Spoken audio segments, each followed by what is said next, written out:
جانتے تھے کہ بہت سارے لوگ ایسے ہوں گے جو یہ بات کا دعویٰ کریں گے حسبنا کتاب اللہ، ہمارے لیے اللہ کی کتاب کافی ہے.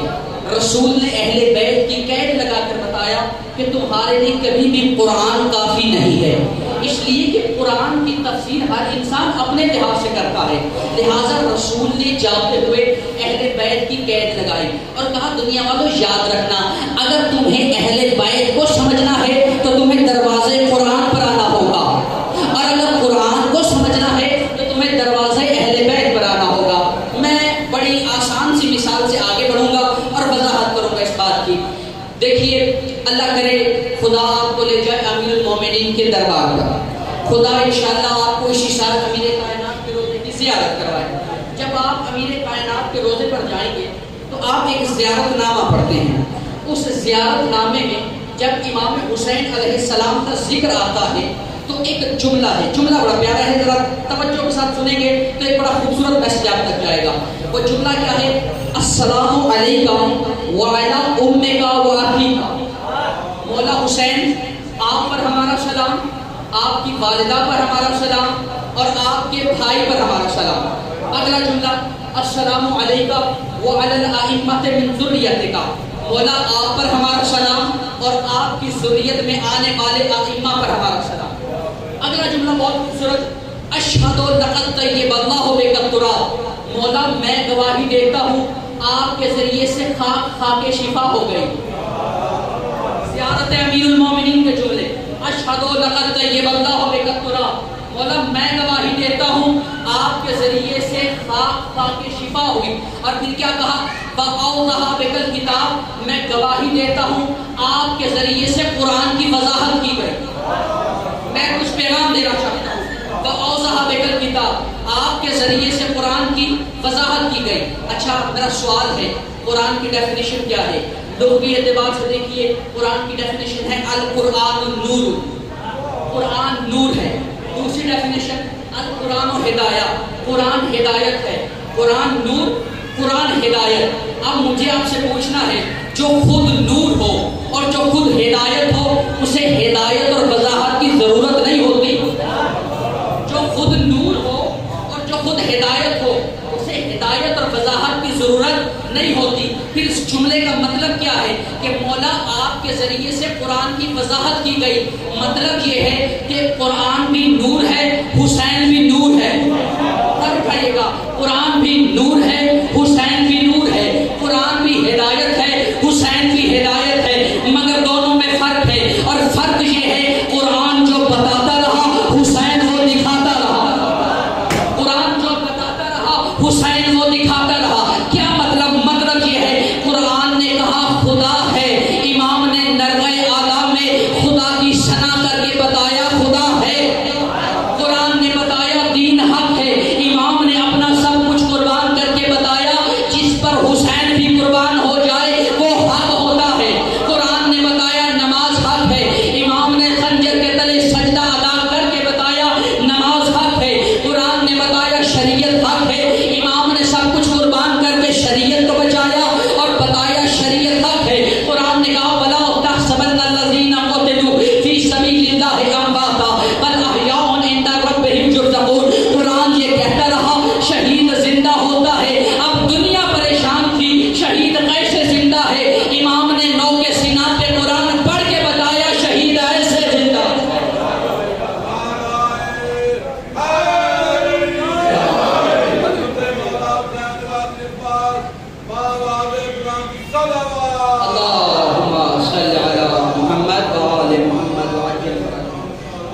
قرآن جو بتاتا رہا حسین وہ دکھاتا رہا.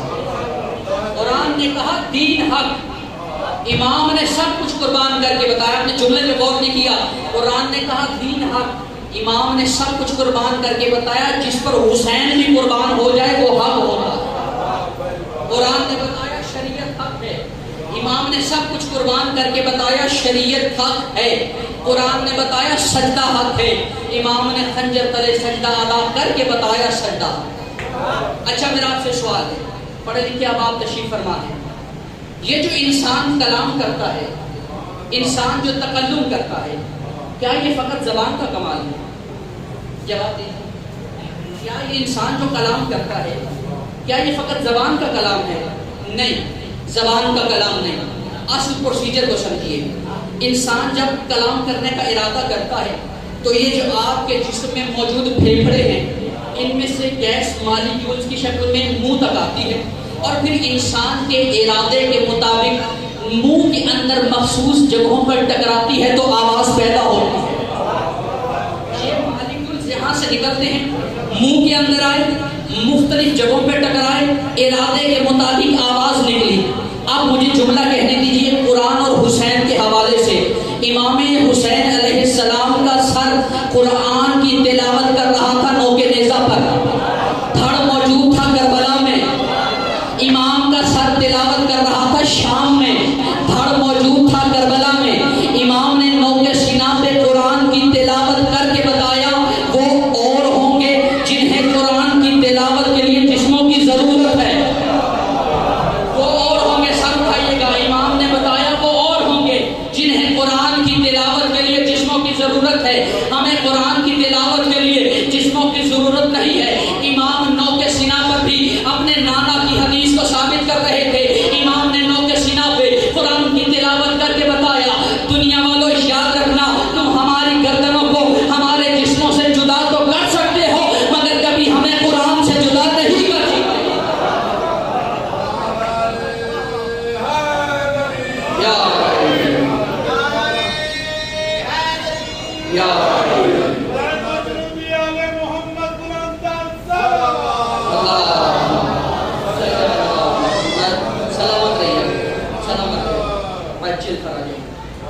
کبھی بھی ہمیں قرآن سے جدا نہیں کر سکتے، اس لیے کہ رسول نے فیصلہ خود حدیث ارشاد فرمائی تھی قرآن اور اہل بیت کبھی جدا نہیں ہو سکتے۔ لن یفترقا حتی یرد علی الحوض، یہ کبھی جدا نہیں ہو سکتے حتیٰ کہ میرے پاس حوض کوثر پر۔ ایک شخص آیا چھٹے مولا کے دربار میں، مل کے صلوات پڑھے گا اللہم صلی علی محمد وعلی محمد وعلی۔ اور شخص جو تھا اس کا تعلق دہریہ مذہب سے تھا۔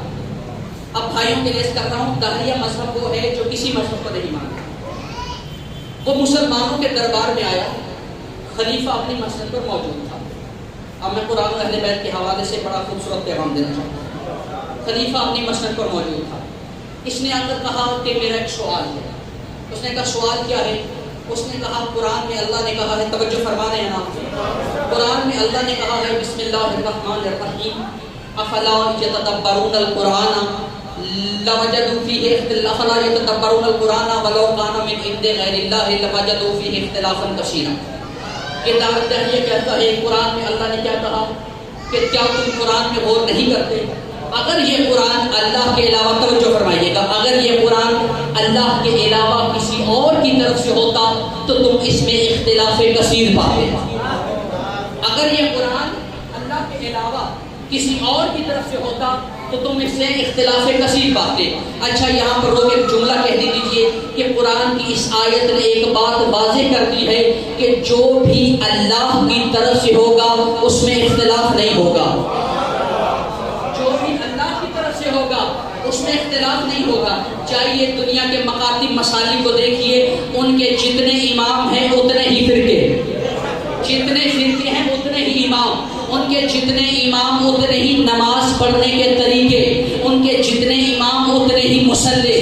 خوش نصیب ہیں ہم اور آپ، ہمارے امام 12 ہیں، مصلی ایک ہے۔ ہمارے امام 12 ہیں، مصلی ایک ہے۔ ہمارے امام 12 ہیں، نماز پڑھنے کا طریقہ ایک ہے۔ ہمارے امام 12 ہیں، روزہ رکھنے کا طریقہ ایک ہے۔ ہمارے امام 12 ہیں، روزہ کھولنے کا طریقہ ایک ہے۔ ہمارے امام 12 ہیں، حج کرنے کا طریقہ ایک ہے۔ ہمارے امام 12 ہیں، زکوٰۃ دینے کا طریقہ ایک ہے۔ کیوں؟ اس لیے کہ 12 کے 12 اللہ کی طرف سے، سر اٹھائیے گا، 12 کے 12 اللہ کی طرف سے ہے، سب کا طریقہ ایک جیسا۔ مجھے لگتا یوں ہے جیسے آنکھیں 12 کی ہیں، نگاہ ایک ہے، دماغ 12 کے ہیں، سوچ ایک ہے، ہاتھ 12 کے ہیں، کام ایک ہے، پیر 12 کے ہیں، اقدام ایک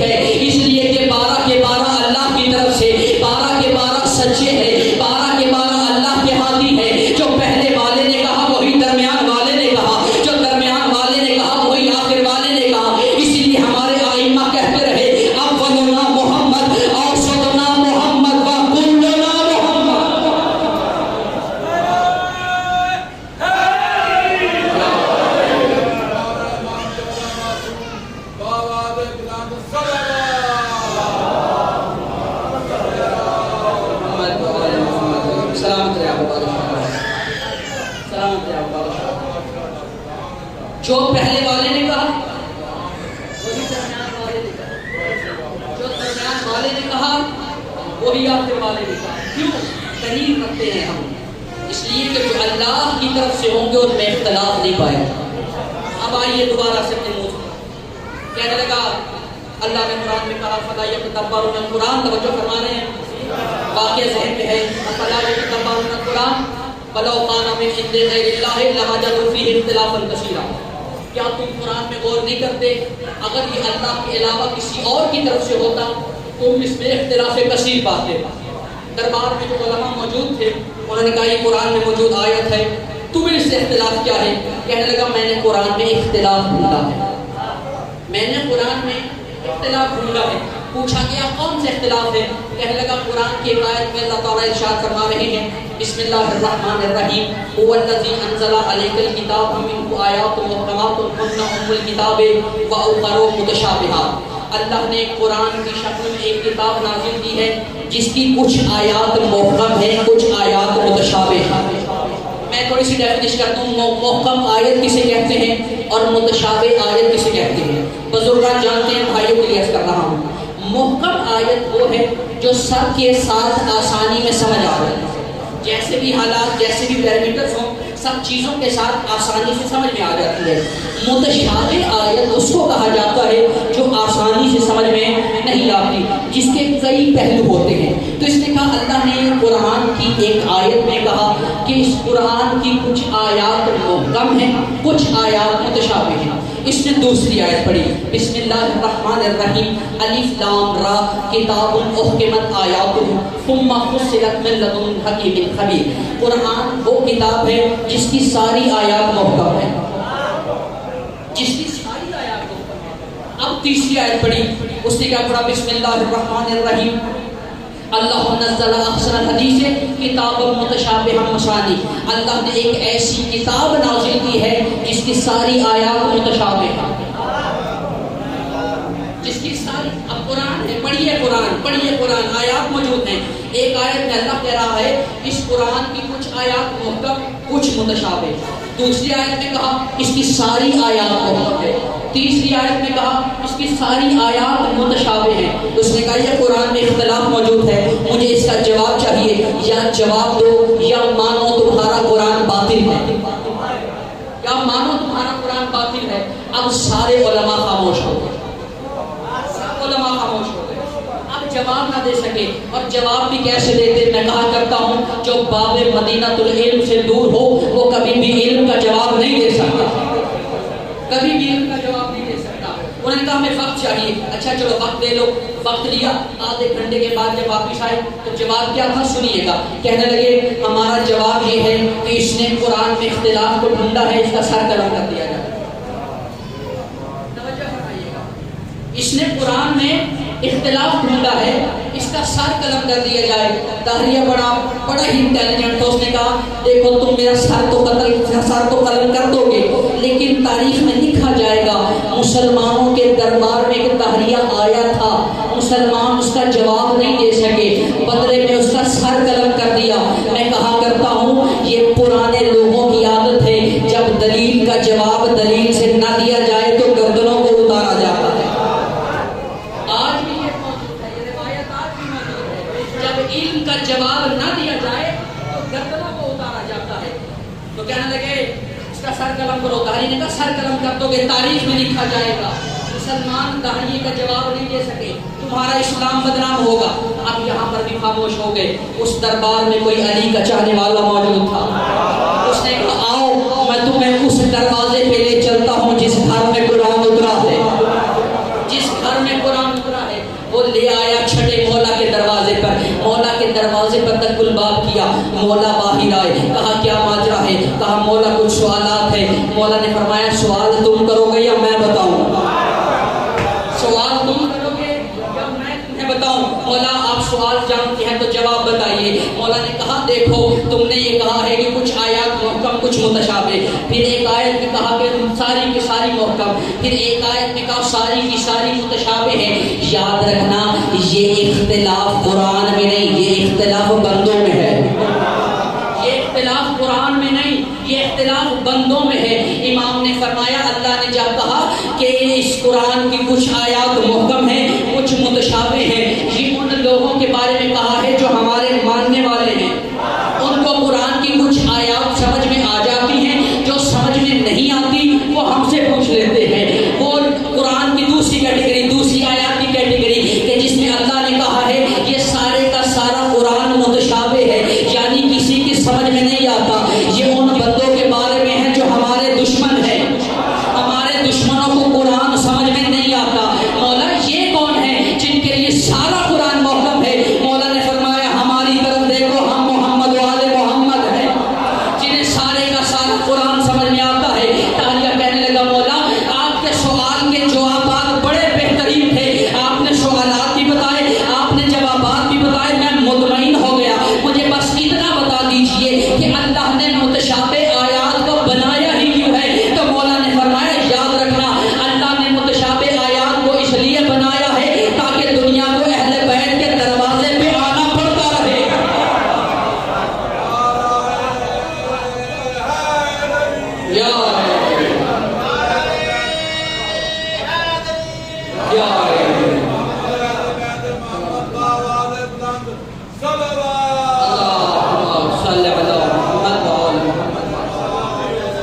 اللہ تعالیٰ نے متشابہ آیات کو بنایا ہی اس لیے ہے تاکہ دنیا قیامت تک اہل بیت کی محتاج ہے۔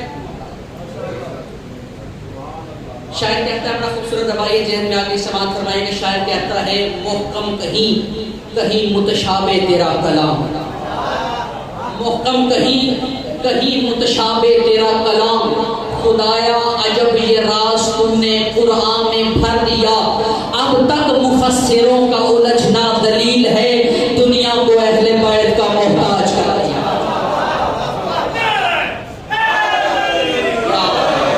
دنیا کو اہل بیت کا محتاج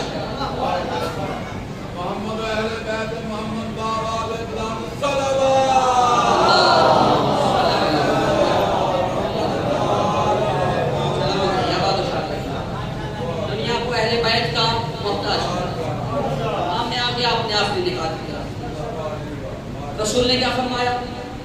قرآن اور اہل بیت کبھی بھی جدا نہیں، قیامت تک جدا نہیں ہو سکتا۔ قرآن کیا ہے؟ قرآن کی تعریف کیا ہے؟ قرآن کی تعریف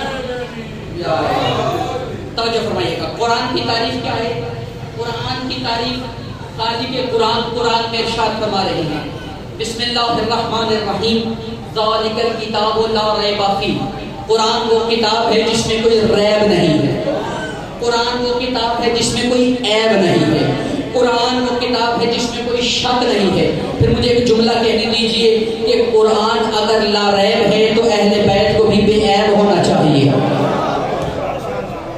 دیکھیے وجہ، دلیل پوچھئے، دلیل یہ ہے کہ قرآن میراث ہے، اہل بیت وارث ہے، قرآن خدا کا پیغام ہے، اہل بیت اس کے عملی ترجمان ہے، قرآن خدا کا کلام ہے، اہل بیت اس کے مفسر ہیں۔ تو قرآن اگر لا ریب ہے تو اہل بیت کو بھی بے عیب ہونا چاہیے۔ تو پھر مجھے اجازت دیجئے کہ مکتب اہل بیت کا حقیر سا طالب علم بن کے میں قرآن اور اہل بیت کا تعارف ان الفاظ میں قرانا چاہتا ہوں کہ قرآن اگر اپنے معنی میں اعلیٰ ہے تو اہل بیت کی ایک کڑی کا نام علی ہے۔ سر اٹھائیے گا، قرآن اگر اپنے معنی میں اعلیٰ ہے تو اہل بیت کی ایک کڑی کا نام علی ہے۔ قرآن اگر اپنے معنی میں حسین و دل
اللہم صلی علی محمد وآل محمد عجل فرجہم۔ قرآن و اہل بیت کبھی بھی جدا نہیں ہو سکتے۔ اب مجھے اپنی گفتگو کو آخری مراحل تک لے جانا ہے۔ قرآن و اہل بیت کبھی بھی جدا نہیں ہوں گے۔ رسول نے ساتھ ایک قید لگائی، ایک قید بڑی باریک ہے۔ رسول نے کہا کہ اگر تم دونوں سے متمسک رہو گے تو نجات پاؤ گے، حتیٰ میرے پاس حوض کوثر تک چلے جانا۔ اب میرا آپ سے ایک سوال ہے، رسول نے قید لگائی تھی قرآن سے متمسک بھی رہنا، اہل بیت سے متمسک بھی رہنا، اور یہ قید ساری امت کے لیے تھی، مگر یہ بدقسمتی ہو گئی، امت کے ایک حصے نے اہل بیت کو چھوڑ دیا، ایک حصے نے اہل بیت کو چھوڑ دیا، ایک حصے نے قرآن کو چھوڑ دیا۔ یاد رکھیے گا، وہ حصہ جس نے اہل بیت کو چھوڑا نہ وہ نجات پائے گا، وہ حصہ جس نے قرآن کو چھوڑ دیا نہ وہ حصہ نجات پائے گا۔ نجات وہی کرو پائے گا جس نے قرآن کو بھی تھاما، اہل بیت کو بھی تھام لیا۔ لہٰذا اپنی زندگیوں میں اہل بیت کے عمل کے ساتھ ساتھ، اہل بیت کی تعلیمات کے ساتھ ساتھ، اہل بیت کے کردار اور حسن کے ساتھ ساتھ قرآن کو بھی شامل کیجیے، قرآن کو بھی شامل کیجیے۔ کیوں؟ اس لیے چلو میں ایک بڑے خوبصورت انداز سے ایک میسج دینا چاہتا ہوں۔ رسول نے کہا تھا القرآن مع علی و علی مع القرآن، قرآن علی کے ساتھ ہے، علی قرآن کے ساتھ ہے۔ ہو نہیں سکتا انسان مانے علی کو قرآن کو چھوڑ دے، ہو نہیں سکتا، ممکن نہیں ہے انسان مانے علی کو اور قرآن کا دامن چھوڑ دے، اور یہ بھی ممکن نہیں ہے انسان قرآن کا دامن تھام لے اور علی کے در کو چھوڑ دے۔ یہ بھی ممکن نہیں ہے کہ انسان قرآن کا دامن تھامے اور علی حیدر کرار کے دامن کو چھوڑ دے۔ کیوں؟ اس لیے کہ دونوں لازم و ملزوم ہے، اور منطق کا اصول یہ ہے کہ جو چیزیں لازم و ملزوم ہو جب ان کے درمیان سنگم ٹوٹ جاتا ہے تو دونوں چیزوں سے انسان محروم ہو جاتا ہے۔ لہٰذا اگر نجات پانی ہے تو اہل بیت کے ساتھ ساتھ قرآن کو بھی تھامنا، قرآن کی تعلیمات پر بھی عمل پیدا ہو۔ قرآن اگر اللہ اکبر، قرآن تب تک سمجھ نہیں آ سکتا جب تک اہل بیت سمجھ میں نہ آ جائے، اور اہل بیت تب تک سمجھ میں نہیں آ سکتے جب تک قرآن سمجھ میں آ جائے۔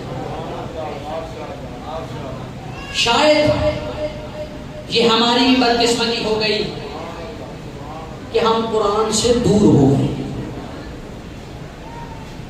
حالانکہ یہ وہ قرآن ہے جس کی عظمت کو بچانے کے لیے آل محمد نے اپنا سب کچھ قربان کیا۔ ہم کیا پڑھتے ہیں؟ امام عالی مقام نے نوق سینا پہ قرآن پڑھا، ہم یہ عظمت کی حد تک تو پڑھ لیتے ہیں، لیکن یہ بھی تو سمجھیے کہ حسین نوق سینا پہ قرآن ہی کیوں پڑھا تھا؟ میرے مولا نے نوق سینا پہ قرآن ہی کیوں پڑھا تھا؟ سب کچھ قربان کر دیا۔ ذرا اپنے پہ، اور میں اپنے پہ پرکھوں گا، آپ اپنے پہ پرکھیے گا، ہمارے گھروں میں تھوڑی سی مصیبت آ جائے ہم قرآن سے دور ہو جاتے ہیں، تھوڑی سی مصیبت آ جائے ہم اسلام کو چھوڑ دیتے ہیں۔ ذرا غور کرو اس وقت پر جب امام کا اصغر جیسا بیٹا مارا گیا، جب اکبر جیسا بیٹا قربان کر دیا، اپنی باعظمت بہن کی چادر قربان کر دی، اپنا سر بدن سے جدا ہو گیا، نوک سینہ پہ پھر بھی قرآن پڑھ رہا، نوک سینہ پہ پھر بھی قرآن پڑھ رہا تھا۔ امام پیغام دینا چاہتے تھے، ہمارے شیعوں ہمارے طرف دیکھو، ہم اگر گردن کٹوا کر بھی قرآن کو نہیں چھوڑتے تو تم اپنی زندگی میں قرآن کو شامل کیوں نہیں کرتے؟ شامل کیجیے اپنی زندگیوں میں قرآن کو۔ یہ قرآن کی عظمت ایسے نہیں بچی، اس پہ علی و بطول کا سارا گھر قربان ہو گیا۔ محرم شروع ہو گیا، صف عذاب بچ گئی، 2 محرم الحرام ہے،